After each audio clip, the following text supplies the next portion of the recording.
and welcome to Terry Talks Movies. It's Science Fiction Saturday again. So I've got a couple of science fiction things for you. One from America and one from India. Before we do that, I've got a mystery I need a hand to solve, because somebody unknown to me has sent me something through Amazon about which I know nothing. I've looked up my emails. I haven't been able to find any reference to it at all. But somebody sent me a 500-page book called Japanese Special Effects Cinema, Godfathers of Tokusatsu, Volume 1. I don't know who sent this to me, whether we've had a conversation online and I've forgotten about it, or whether it's a mysterious little gift. I don't know, but thank you to whoever sent this, and put your hand up. Let me know who sent it so I can thank you properly. It's enormous, this book. Thick and chunky and full of goodness, kind of like a good stew. So I am looking forward to it. It's also got the title in Japanese on the side. So thank you very much to whoever sent it to me. I'm impressed, I love it, and I'm touched. Do you like the hat? It's a new one. I'm going to talk about a TV series which is on Apple Plus at the moment. And to do that, I've got to talk about how science fiction and fantasy and horror and a number of other genres have changed in the last couple of decades. There used to be very discrete walled townships. When I was growing up as a young science fiction fan, there was always that talk about science fiction being in a ghetto. Serious literary types didn't take it seriously. People making movies didn't take it seriously. The money people didn't take it seriously until George Lucas struck gold with a very ordinary movie, which copied from many, many better science fiction works. But the genres were always in the little realms, and there was not often an overlap from them. Sometimes horror and science fiction, or horror and fantasy, would overlap, but science fiction, fantasy, any other genre, detective stories, crime stories, serious dramas, all that kind of stuff, they were in discrete little pigeonholes, which was convenient for publishers because it told the audience what kind of thing they were going to get. It was convenient for movie makers because they would tell the putters walking in the front door what kind of movie they were about to see. But there's less of that now. There's more bleed between the genres than there ever was in my recollection.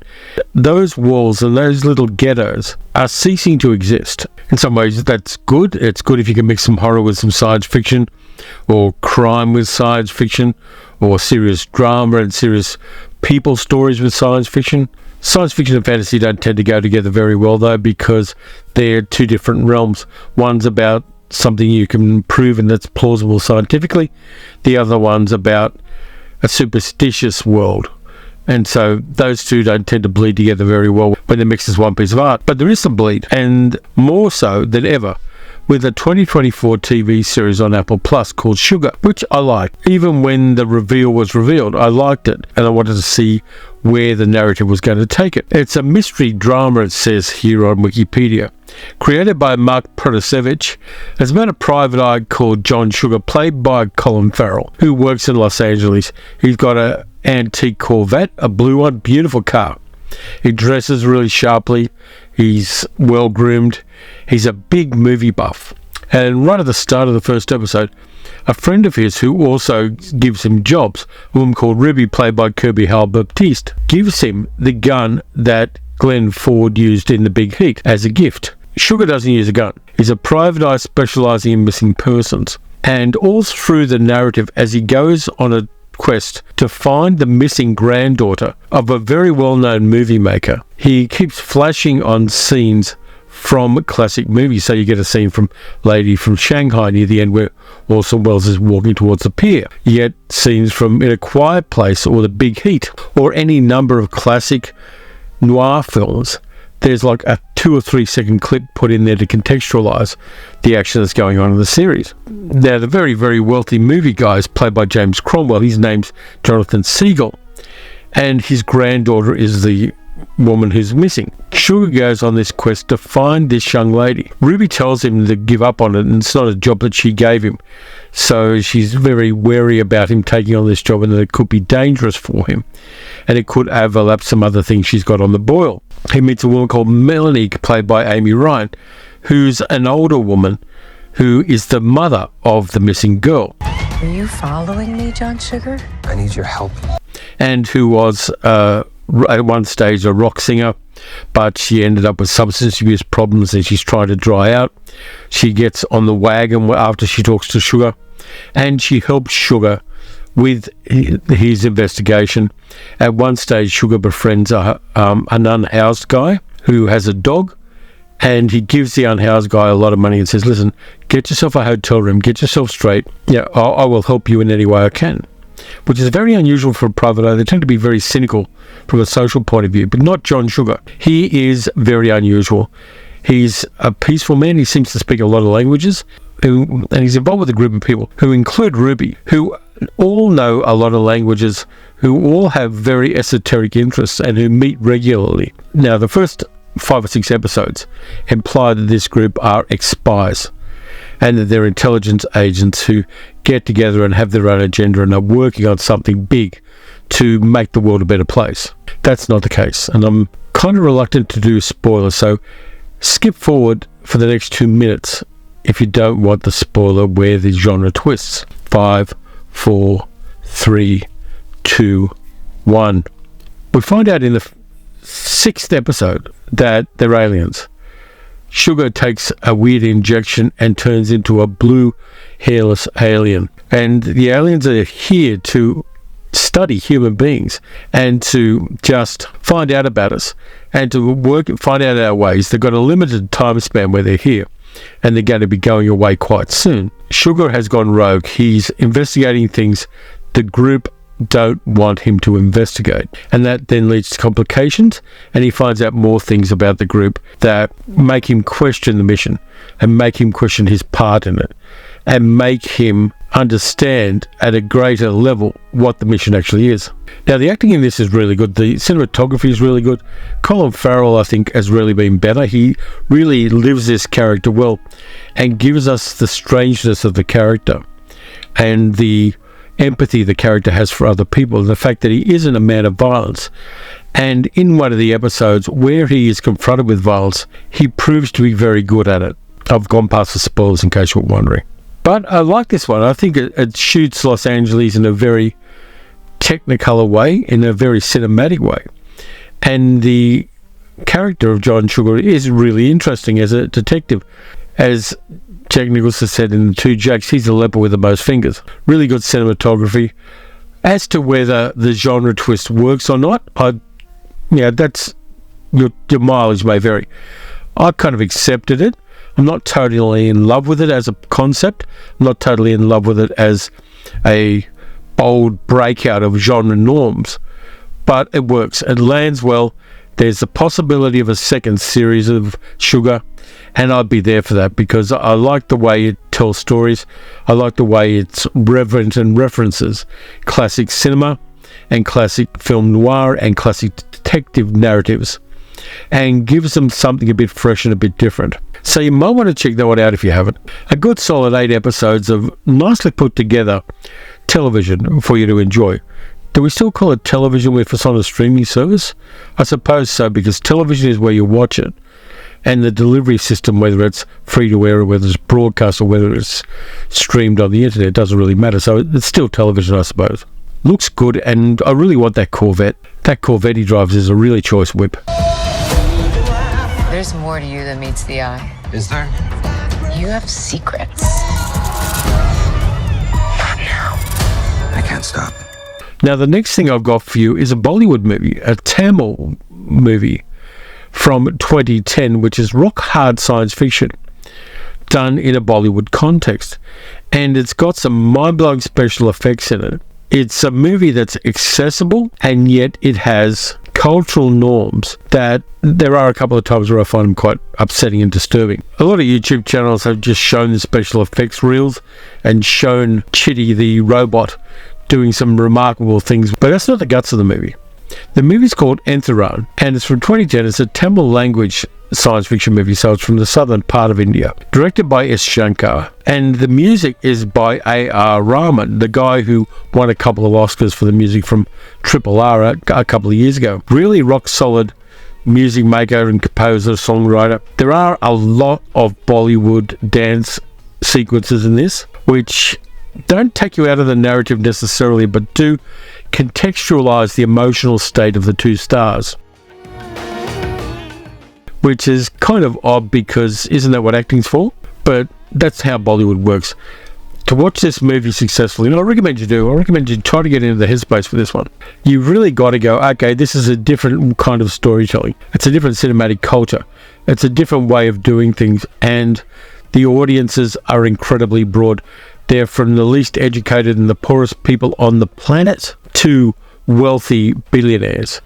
And Bollywood cinema, when it's done well, gives everybody a little bit to chew on. Now, the star of the film is one of the biggest stars in Bollywood. He's 73 now, but his name is Rajinikanth. I'm probably mispronouncing that. All through the movie, he has some fairly outrageous toupees. He plays a scientist called Professor Enthiran, who creates a humanoid robot that looks like him, except he's better groomed and he doesn't have a beard. And that robot's name is Chitty. His mother names the robot. She says, we were going to call you Chitty, so why not call the robot Chitty? He is building the robot because he wants to find a way for India to defend itself without losing people to warfare. So basically, he's Tony Starking the thing. He has a fiancée called Sana, who is studying to be a doctor.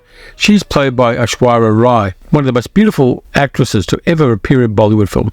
She's also a good singer and she's a good dancer as well, but she's incredibly drop-dead beautiful. And he's neglecting her. He's spending his time building this robot Chitty and putting it all together along with his two stupid assistants. You know, we look at his phone and there's like 200 missed text messages from his girlfriend, who is drop dead gorgeous. She decides to break up with him just as he completes the project and Chitty goes online, but they get back together in a meet cute. There's a guy who approves all of the projects that go through to the Indian government, a guy called Professor Bora, who is secretly building his own robots as well. He wants to get that contract with the Indian government to supply robot soldiers for the Indian army. And he's kind of the Justin Hammer to the Professor's Tony Stark. He's not as good at what he does. So Chitty's brought online and he meets Sana and he likes her, they're friends together, but she's still in love with the Professor. We know this because there are several Bollywood sequences that tell us this. And it's Sana who suggests that what Chitty needs is emotions, the equivalent of hormones and feelings and things like that. Because when they're testing him out, there's a large fire in an apartment block, and Chitty is sent in to rescue the people out of the apartment block, which he does. But the last person he gets out is a young Indian woman who is naked, and he brings her out and jumps her down and lands her near the ambulance, and everybody in the crowd around her start taking video of her, and she gets really embarrassed and traumatized by this, even though the Professor gives her a coat to wear, and she says, all these people see me naked, I need to die, and she runs into traffic and is hit by a truck. That's a cultural difference that really hit hard with me in a negative way, because it's used as a way of the scientists and government then being able to say, Chitty doesn't understand human feelings. And Chitty, therefore, cannot go online because it doesn't understand culture, it doesn't understand human feelings, and it rescued a naked woman so that a whole bunch of pervs could take pictures of her. I got my feelings about that and they probably parallel yours. That's a big cultural difference. A, the people taking the pictures of a naked young girl. B, the fact that her family didn't just grab her and hold her to stop her running away because she was embarrassed at a terminal level, and getting her some help with it. And C, they merely used that as a way of saying the robot was wrong, which is not the case. That woman needed help. She got rescued. Not the robot's fault. But leaving that aside, lots of good dance sequences.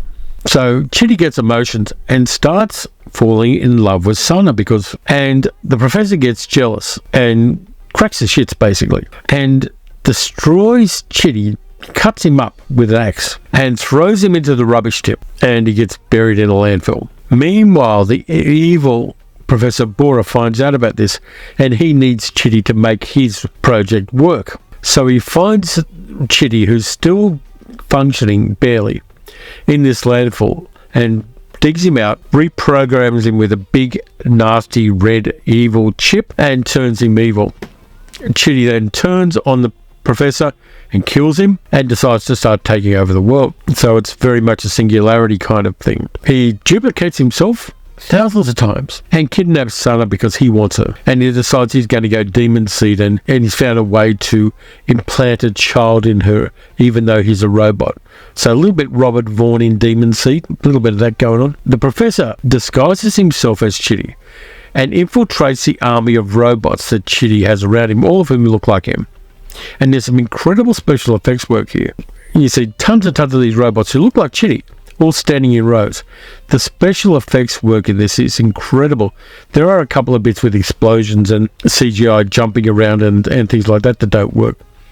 But the bits where the professor's hugging Chitty, and they're both played by the same actor, really land well. If you zoom in and slow down, you can probably see some artifacts there.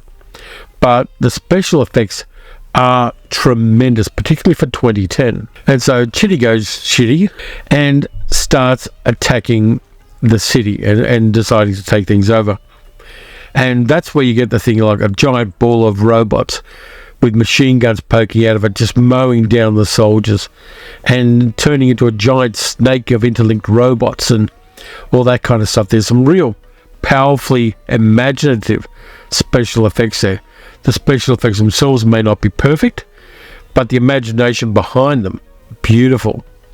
And so the professor's got to try to find a way using science, not using Deus Ex Machina or anything like that, but using rock solid programming and science to defeat Chitty and to stop him from taking everything over. This works. This movie, it's long. I'll give you that. How long is it? Let me have a look.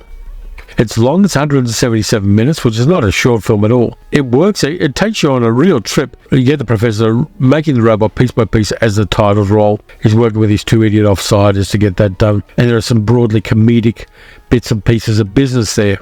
I suppose caters to unsophisticated audiences. And it takes you through the relationship with Sana. And there's a bit where Chitty, before he goes crazy, reads a whole bunch of medical textbooks because he's helping Sana with her exams. And saves a woman and her baby who are having an incredibly difficult delivery. And there's some eye-popping stuff in that. And Chitty, before he goes rogue and before he falls in love with Sana and all that stuff, actually shows that AI embodied in a robot can have useful functions in a society. So there's a little bit of that going on. So you get a little bit of everything. You get the song and the dance and the romantic stuff. And they go to some really wild locations for this. There's a song and dance sequence between the professor and Sana that takes place in Machu Picchu in Peru. They actually go on locations. You got Peruvian people, you got llamas, you got everything there. It's not green screen. It's not filmed on a volume or anything like that. It's location shot. A whole Bollywood sequence in Machu Picchu. There are scenes in Rio. There are scenes in some really beautiful landscapes when they do the Bollywood dancing and things like that. And it was incredibly successful. In fact, it was the most expensive Indian movie at the time, and it was also the most financially successful one. It really hit hard in that particular market, which is only 1.3 billion people. Now, in 2018, there was a sequel to a movie called 2.0, which has the professor in it. It doesn't have Sana for some reason, but it has the professor, and it has a robot assistant. He's created a female robot assistant played by Amy Jackson. Again, you've got the Bollywood stuff in it. Not as successful as Enthiran, but still an interesting film and an interesting kind of way that India embraces science and technology, which is increasingly doing. If you want to go for the really hot technology places in the world, for things like electric cars, forget Tesla, because that's a joke. Elon Musk and the quality of his product are a joke. The big places to go to for innovation in electronic vehicles are China and India. And very few people in the Western world know that, because we're all enjoying the clown car that is the career of Elon Musk. Technologically, India is very forward-looking in the same way China is. These kind of technological entertainments are quite popular. Science fiction is a genre that hits in India, even though a lot of people aren't necessarily educated to the extent we would want people to be in any reasonable society. I have seen 2.0, but I lost my copy of it somehow. So I'm going to try to refine that, and I will talk about it in a future video in some way. So Enthiran works in the context of a Tamil language Indian movie, which is science fiction and tries to keep the science, at least to a certain extent, based on science and based on technology and based on what's possible, while still keeping to the format of an Indian movie. The song and dance sequences, the broad comedy, the romance and the cuteness of it, but they use the best people at that stuff to make it. A.R. Rahman does the music. The director, as Shankar, is one of the great directors in that thing. You got one of the biggest stars in Indian history playing the professor and playing Chitty as well. And you got Aishwarya Rai playing the beautiful Sana. I enjoyed this one. For me, seeing science fiction movies that don't come from the same cultural background as I have is an interesting thing. It keeps me flexible as far as my science fiction view is concerned. Yes, I could just sit back and watch all the American and European science fiction movies from the 50s and 60s, but that wouldn't satisfy me. That'd get boring very fast. Just trying something new, watching it, trying to understand where it comes from, and trying to understand the cinematic grammar of it is really good for my neuroplasticity and enjoying broad entertainments. I really need to try to find a copy of it. The trailer, at least, is on YouTube, but I don't know that the full movie is. You may want to try going into, say, an Indian supermarket that sells DVDs. They may well have copies of it. I've picked up a couple of things in those places. There are online copies, and in fact, there's a 4K digital release of Enthiran, which is coming out very, very soon. And in fact, the trailer I saw is the trailer for that 4K digital release. I don't think you'll get a 4K disc version of it, nor do I think that needs it. There are online, if you look around, some very high quality torrents of this movie, which you may want to look at and enjoy.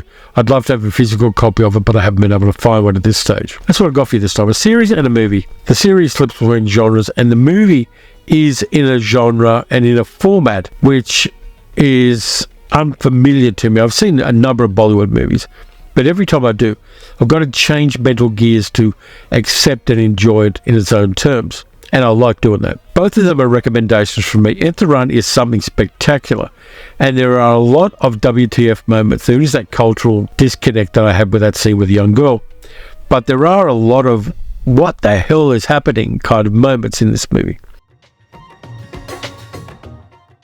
And that's a lot of fun to enjoy. You should check them out, even if you're not into Bollywood. I think now and then, just push your boundaries a little bit. Go somewhere you haven't gone before. Follow the least used path and just enjoy that. Though calling it a least used path where there are 1.3 billion Indians is perhaps a little bit twee. So that's what I got for you this time around. Something a bit different. If you enjoyed the video, please like, subscribe, hit the notification bell. Make sure that you check out some of the playlists, because there's a lot of good stuff on those, and some of the playlists are really hitting at the moment, and I'm getting a little bit of traction from that, which I really appreciate. You can also support the channel by becoming a patron at patreon.com/terrytalksmovies, and you get my Spotify playlist every month of weird and wonderful music that I find and compile into a playlist. Next up, I've got something really cool for the Monday video. I'm looking at a Universal horror film from the 1930s, which is a little off to one side, but is still kind of interesting, and I'll find something else to go with that. But in the meantime, watch some good movies, watch some bad movies, watch some Bollywood movies, and just wow at the production value of them and how good the songs are in their own context. And I'll catch you next time.